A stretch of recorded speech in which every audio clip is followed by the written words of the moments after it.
Hello' guys, কি খবৰ? আশা কৰোঁ চবৰে ভালে। মই আজি গৈ আছোঁ তেজপুৰ গৈ আছোঁ। তেজপুৰ আমাৰ এটা বিজনেছ ট্ৰেইনিং আছে, সেইকাৰণে আমি গৈছোঁ তেজপুৰ।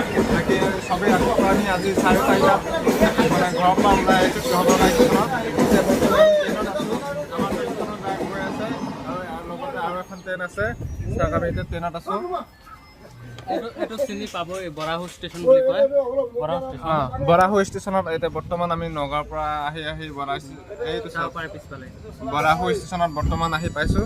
আৰু মোৰ হিচাপত লাগে 1 পৰা 1.5 ঘণ্টা লাগিব আৰু আমি গুৱাহাটী পাওঁতে নালাগে, ধৰি লওক 40 মিনিটমান লাগিব। 40 মিনিটমান লাগিব আৰু তেন্তে আমি গুৱাহাটী পাই যাওঁ।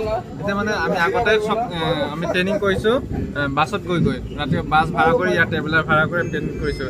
দেখিছোঁ যে বহুত দিগদাৰ, একদম কিছুমানৰ উল্টি বমি চমি কৰি বহুত প্ৰব্লেম হয়। সেইকাৰণে ভাবিলোঁ এইবাৰ ফাৰ্ষ্ট গৈ আছোঁ চবেই মিলি। কিন্তু আমাৰ বেক চাইডতো বহুত আছে, এইখিনিতে বহুত আমাৰ মানুহ আছে, তাত চব বহি আছে।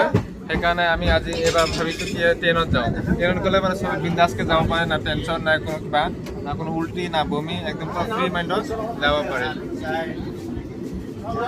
দেখা পাম আমাৰ BBS-ত গৈ। থেংক ইউ, ধন্যবাদ।